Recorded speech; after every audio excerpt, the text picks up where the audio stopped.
The pocket and the handle is a little bit annoying in this type of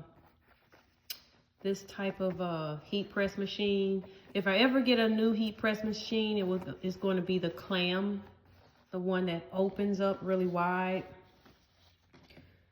for a lot of reasons. This is one of them. But okay, going in, I got it all nice and secure, so I shouldn't have anything lifting up. I got it nice and secure. My favorite red tape. Make sure you push it all the way in. All the way in.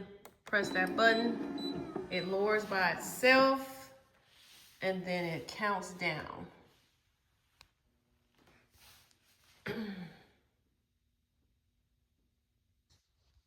All right. And this is a good indicator that it came out well before you even take it off. The tape is, look how green it is. Look how easily it is to read it. And just for a little bit of added pressure, I like to put something heavy on it.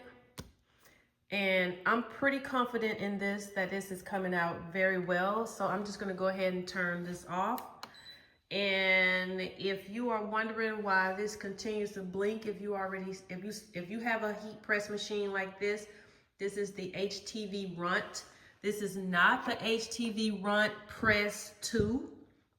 That's a newer version.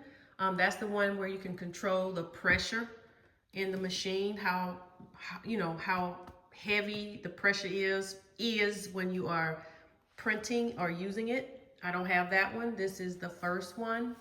I don't know what version, but I will put it in either on the screen or in the comment section what version this one is. But this is not the Heat Press 2, just to let you know. So it doesn't have that added pressure that the new machine has. But anyway, this is what I do.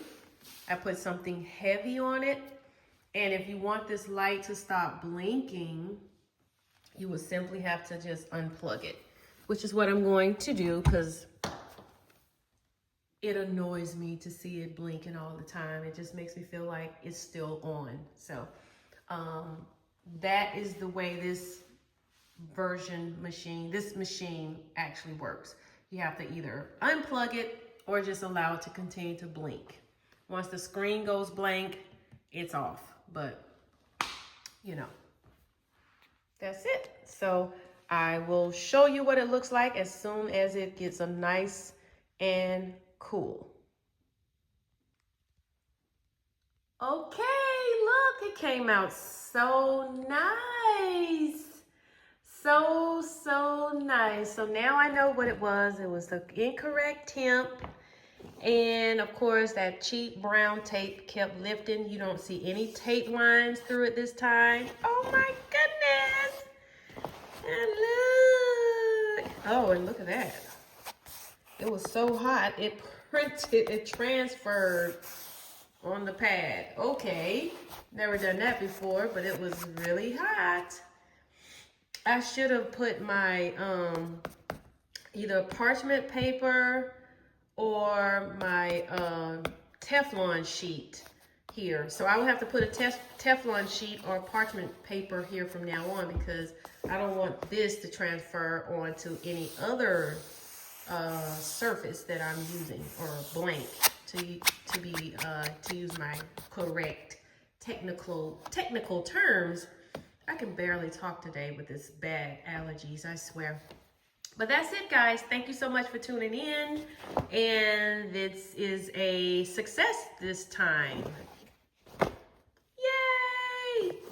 Success.